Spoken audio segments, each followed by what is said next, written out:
The auditorium at XalTar Tactical Institute gleamed with sterile brilliance. Glass-paneled observation bays shimmered with a faint amber hue, reflecting rows of seated strategists, weapons scientists, and elite combat instructors. Across the main display wall, the number 10,432 pulsed in proud red text. Commander Harth stepped to the front. His deep green robe swayed with deliberate gravity, drawing silence from the crowd.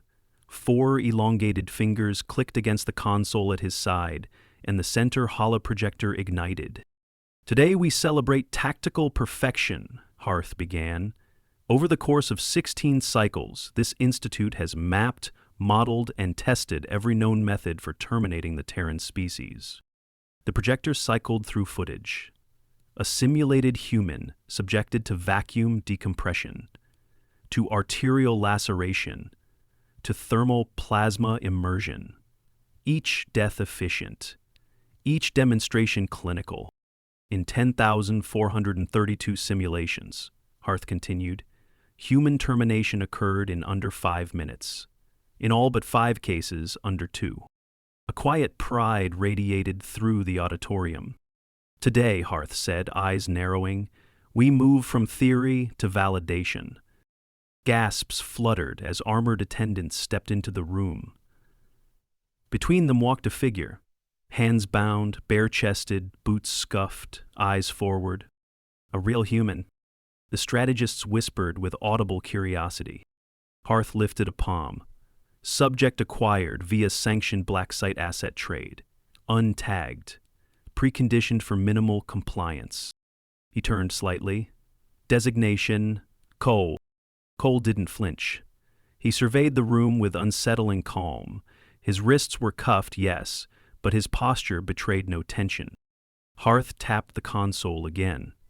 "Live fire sequence will begin in simulation chamber A. Environment variable industrial ruin, weapon types mixed. Opponent count escalating. Objective, terminate within operational norm." Cole tilted his head. "You sure you want to test all 10,000 methods at once?" A few attendees chuckled. Harth turned to him, expression impassive. "Speak while you can." Cole grinned. They escorted him to the chamber. The doors sealed with a hydraulic hiss. Inside, the room transformed. Concrete slabs tilted into place. Towers emerged from the floor. Debris scattered across a synthetic landscape under a false sky. Cole was uncuffed and given no armor, only the standard fabric trousers and boots he arrived in. Through overhead speakers, Hart's voice echoed. "Simulation begins in 10 seconds. Cole glanced around. "Any chance this simulation includes lunch?" Silence. Then the countdown hit 0. 3 robotic combatants deployed, each armed with compressed gas projectiles and reinforced claws. They moved fast, efficient, too confident. Cole ducked under the first, swept a leg behind the second, and grabbed the third by the wrist. In one motion, he twisted the joint until the servos whined and the grip released a pistol. He took 2 shots, center mass. Both targets dropped. He dove behind a wall just before the return fire from the first robot hammered the air. Debris splintered. He rolled to the side, came up on one knee, and fired through a vent gap. The third dropped. Elapsed time, 17 seconds. In the control room, murmurs rippled. Harth watched silently. Next, a gas deployment. Nerve suppressant mist. Cole held his breath, tore off a sleeve, and stuffed the fabric into the ventilation shaft above him. He struck the wall panel, pried it open, and crawled into the access duct. The vent system was a weak point. Simulations assumed humans would panic, avoid confined spaces. Cole moved without hesitation. 3 minutes in, the next wave entered. 6 opponents, bladed drones. By now, Cole had taken a shock baton from a downed bot and bent a metal panel into a crude shield. The first drone lunged. He sidestepped, let it bury itself into the wall, then slammed the baton across its head until the casing cracked. He spun, knocked another into the shield wall, then ducked under a blade swipe that would have opened his shoulder. One drone clipped his thigh. He hissed, but didn't slow. Blood soaked the fabric quickly. He jabbed the baton into the drone's rotor, jamming it. Then he grabbed the blade with his bare hand. Metal tore into skin, but he wrenched it sideways, breaking the drone's pivot. 7 minutes in. In the observation room, Harth frowned. Statistical anomaly detected, one strategist whispered. Adaptive behavior exceeding modeled panic thresholds. Dr. Lamarck asked Nasser to do the lab work. He's injured, another added. Still counterattacking. The temperature in the chamber dropped. Scenario shift. Environmental pressure decreased. Simulated vacuum breach engaged. Cole's ears rang. He collapsed behind a bulkhead, pulled 2 wires from the wall panel, and twisted them together. A spark, a flare, then smoke. He used the faulty circuit to short the vent lock and slammed the manual override. Back pressure surged through the room, equalizing the atmosphere just enough for temporary function. He crawled out, limping now, the leg wound deep but manageable. 9 minutes. Harth's voice finally cracked. Send in suppression units, level 5. Cole ducked behind a stairwell and ripped fabric from his other sleeve. He wrapped the gash in his leg, bit down as he tied it tight. A metal clatter echoed behind him. He didn't turn. Instead, he whispered to the wall, "You 3 in the rafters. Don't wait for orders. Move now." Nothing answered. But in the control room, the security feed blinked. 3 guards assigned to internal oversight vanished. Harth stared at the blank screens. Where are sectors 6, 7, and 8? Silence. More feeds went dark. Then, the chamber lights flickered. Harth spun toward the control console. Full lockdown. Disable internal access. Shut down the grid. The operator hesitated. We can't. Someone's rerouted the internal system from maintenance level C. It's locked from inside.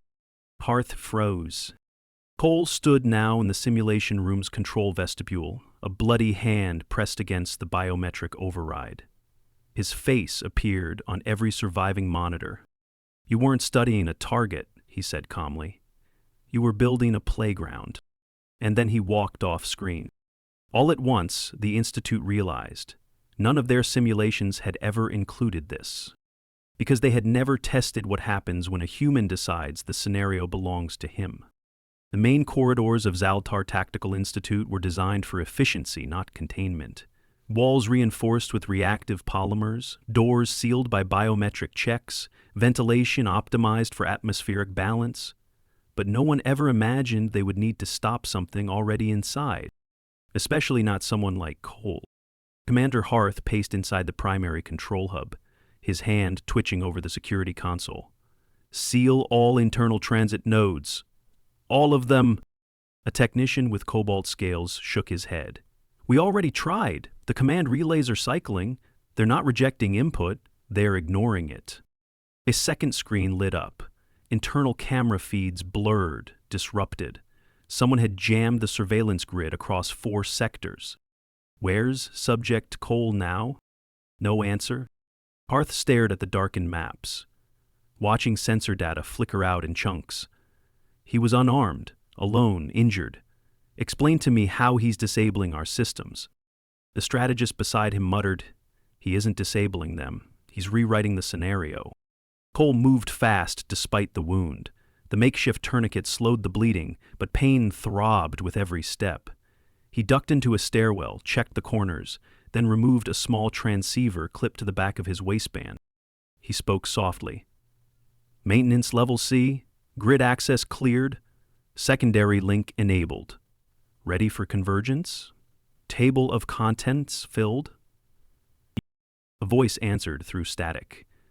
We're in position. Sub-level 5, secure. You've got 90 seconds before lockdown countermeasures override. Plenty. He opened the panel and began pulling wires.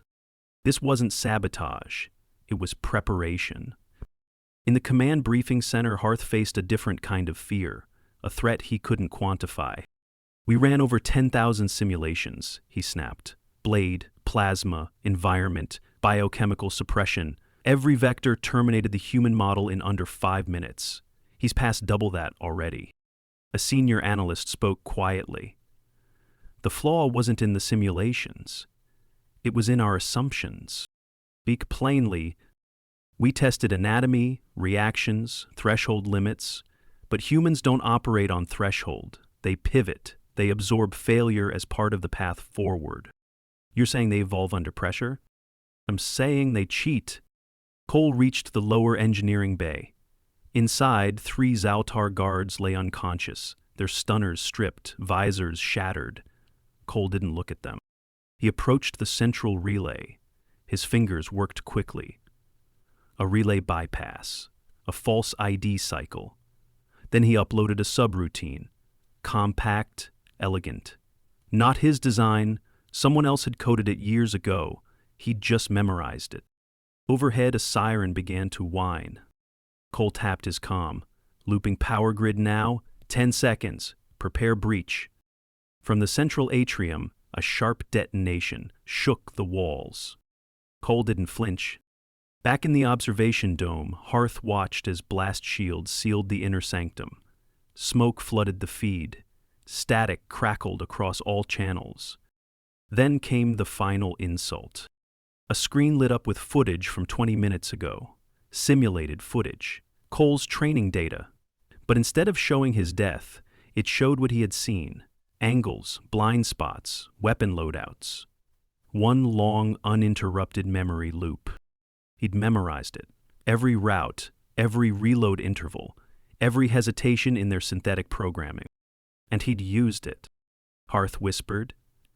He knew the whole scenario before we began. The atrium doors burst open. Cole stepped through, flanked by 3 figures in cloaked suits, human operatives with no identifying insignia. Harth's guards raised weapons. Cole raised a hand. Stop, no one has to die. Harth snarled. You've already humiliated us. Now you want negotiation? I want you to understand something. Cole stepped forward, the blood from his thigh trailing with each step. You built an entire doctrine around us. Thousands of hours, dozens of tactics, and you never asked the right question, which is, Cole looked him dead in the eye. What happens when the simulation isn't yours anymore? A pause, and the lights shut off.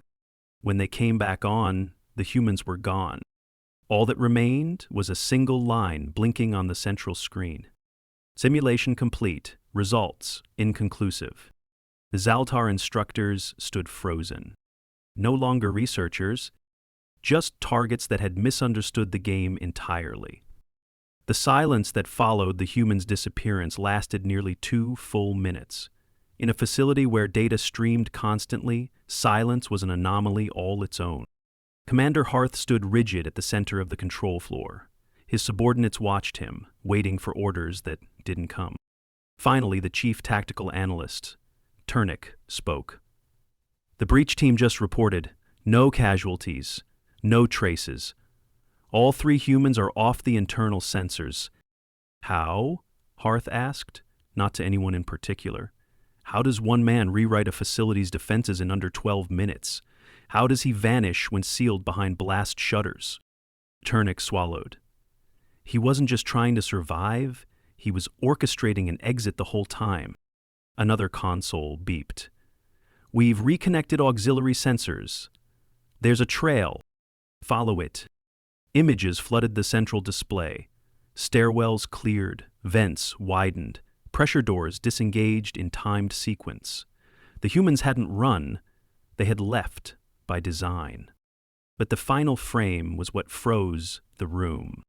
A still shot, 3 human operatives outside the facility perimeter, standing in plain view, looking straight into the camera. Cole stood in the middle. A deep cut marked his right cheek, but he looked composed, unshaken. Harth's claws dug into the console edge. He wants us to know he's not hiding. Miles away, in the scrubbed-out shadow of XalTar Ridge, the humans regrouped in a buried exfiltration chamber. Cole sat with his back to a cooling duct, breathing steady but shallow. His thigh was worse than he admitted, the blood loss mounting. One of the others, a compact man with surgical gloves, cut open the bandage with care. Muscle torn, artery missed, the medic muttered. No infection risk yet, but you need a field pack in the next 24. Cole blinked slowly. Had worse on a Tuesday. Don't make me sedate you. Cole nodded, then turned to the woman beside him, their team lead, a quiet operator named Reese. They'll come after us now, she said. No, Cole replied. They won't. You mean not? Because they finally saw it. Not a body, not a victim. Reese watched him. Then what? A breach in the code. Back at the Institute, every data scientist, field instructor, and strategic coordinator had been recalled for emergency review. For the first time in its 200-year operation, the simulation team wasn't designing, it was defending. A new phrase burned across the briefing wall. Containment analysis. Cole. We need to revise all simulations, Turnick said, addressing the room. Every engagement profile must include environmental manipulation, psychological misdirection, and knowledge of tactical infrastructure. Impossible, someone snapped. You can't simulate intuition at that level. We don't even know how he accessed the subgrid. You don't simulate intuition, Turnick replied. You predict the impossible and build for the worst. Harth stared at the screen. Cole's face still hovered there, frozen mid-step, as if walking through their projections like a knife through paper. Start with this, Harth said. Reverse every simulation. Don't ask how to kill him, ask why every attempt failed. At 400 hours, Cole was on his feet again. Barely. The team had crossed into neutral terrain and made contact with their support vessel. When the bay doors opened, Reese turned to him. You knew they were watching. Every move. Every breath. Exactly. You choreographed the failure? Cole exhaled. They needed to lose. But not just to me. To what I represent. Reese studied him. And what's that? He climbed into the vessel slowly, one hand gripping the railing to mask the limp. An error their system can't fix. Back inside the XalTar Institute, the strategists replayed every moment, slowed the footage, cataloged every unexpected turn. Cole's movements weren't just reactions, they were provocations.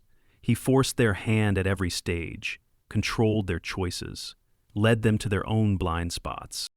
The simulations hadn't prepared for defiance without fury, resistance without chaos, a methodical human, calculating, patient, wounded but never lost. For the first time, the board of directors issued a formal directive. Cease further live-fire human termination simulations, effective immediately. Harth read the directive aloud, then sat down in the dark. In the quiet, he whispered the question no one else wanted to ask. What if none of us ever learned how to win? Cole's boots pressed against cold metal as the transport vessel hummed to cruising speed. Dried blood clung to his fingers, his thigh ached. The pain was steady now, no longer sharp. Less a warning, more a reminder.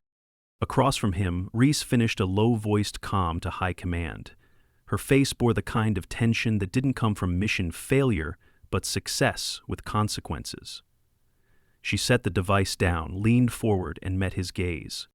Command wants to debrief in person, she said. They're sending a full tribunal. Cole exhaled. Let me guess. They want to know how one prisoner rewrote 3 years of XalTar doctrine in under an hour. They don't know whether to promote you or quarantine you, she offered a rare smile. Might be both. He shook his head slowly. They didn't understand what they built. XalTar wasn't researching how to kill us. They were creating an arena where we were never meant to win. Doubt you did. No. He glanced at the reinforced cabin wall. I just proved they never really understood the game. In the deep archive vaults of the Institute, the simulation servers spun quietly. Countless terabytes of human kill data processed in real time, cross-referenced by species neurologists, xenopsychologists, and close combat experts. But all of it, every data strand, was built around assumptions. The revised designation now read, Subject, Cole, active variable, Predictive index, null. Turnick stood alone before the display wall, reviewing the live footage from the aftermath. He had stayed behind after the others left, stayed to watch what they all refused to say aloud. He ran Scenario 208B again, one of the original simulations, a vacuum exposure death cycle, except this time he applied Cole's field data as the control. The model refused to terminate. Instead, it broke containment, exploited pressurization valves, and rerouted vent systems before the damage phase could even begin. He tapped another. Scenario 501AA, plasma chamber. 2 minutes, 38 seconds to death. With Cole's tactics, the subject escaped confinement before ignition, neutralized all 3 observers before the first weapon cycle could initiate. Turnick leaned forward. Not one failure, not a fluke. A pattern. They'd spent decades building a playbook against a species that didn't follow rules. Their entire simulation engine was structured for creatures with biological limits and predictable stress responses. Cole had shattered both. Turnick uploaded a private note to his archive file. Recommend indefinite suspension of human execution modeling. Parameters exceed stable margins of failure. Begin cultural asymmetry research immediately. He hesitated before adding one more line. We were never testing the human, he was testing us. 3 days later, Cole stood before a closed council of high-ranking officials aboard a classified human outpost orbiting the Scorvian belt. The chamber was quiet, not hostile, wary. General Briggs, a towering man with steel-colored hair and a prosthetic left arm, regarded Cole with studied caution. You dismantled XalTar's tactical framework, with one leg bleeding and no backup until the final 10 minutes. I had backup, Cole said. Just not in the way they understood. Briggs laced his fingers. You knew they'd simulate every kill method, that they'd expect you to fit the model. I read every field capture we had on them, every doctrine. They treat war like a puzzle. The pieces fit until they solve you. My job was to be a piece that doesn't belong. And now, Cole's gaze was steady. Now they don't know how many pieces they've missed. Briggs tapped the console. A holographic map shimmered into view. 10 systems lit up, all known for XalTar research facilities. They'll respond. Not with weapons, with new doctrine. You cost them more than a loss.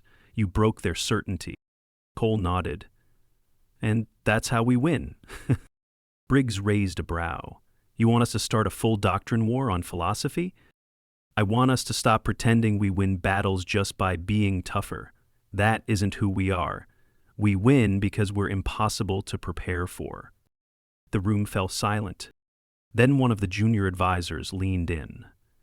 If you were in their place and you saw yourself break your simulations, what would you do next? Cole thought a moment. Try to isolate the anomaly, contain the spread. And if you couldn't, abandon the simulation, rewrite the entire game. Briggs looked at him. And if they decide to escalate instead? Cole shrugged. Then they'll make their second mistake. Briggs studied him, then stood and offered his hand. Congratulations, Lieutenant. Effective immediately, your field classification is upgraded. You are now designated an adaptive systems agent. Your new role? Ensure they never finish writing the next simulation. Cole stood, took the hand. As he turned to leave, one of the officers called out, "What's your assessment of their final weakness?" Cole paused at the door. They believe a scenario ends when the target is dead, he said. We believe the scenario ends when the threat understands it. He walked into the corridor. Back at XalTar, Commander Harth stood in a reconstructed observation bay. The Institute was quiet. Research had slowed. Field testing had been paused. None of the instructors spoke above a whisper anymore when referencing the human. He stood before the newest console, logged, fingers still, reading the line that chilled even him. Human subject displayed adaptation not in response to threat but in anticipation of the narrative. Recommend abandoning sequential models. Initiate recursive uncertainty modeling. Probability of future control, less than 11%. Harth turned away. The simulations weren't broken, they were obsolete. Somewhere in deep space, in a ship with no insignia and a hull scrubbed clean of signal, Cole sat alone in a training chamber. A new file blinked on his tablet. Mission package. Disruptive Influence Initiative. Tier I targets. He opened it. Inside were specs, maps, a list of names, and at the bottom, objective. Be the piece that doesn't belong. He shut the file, then stood, and started again,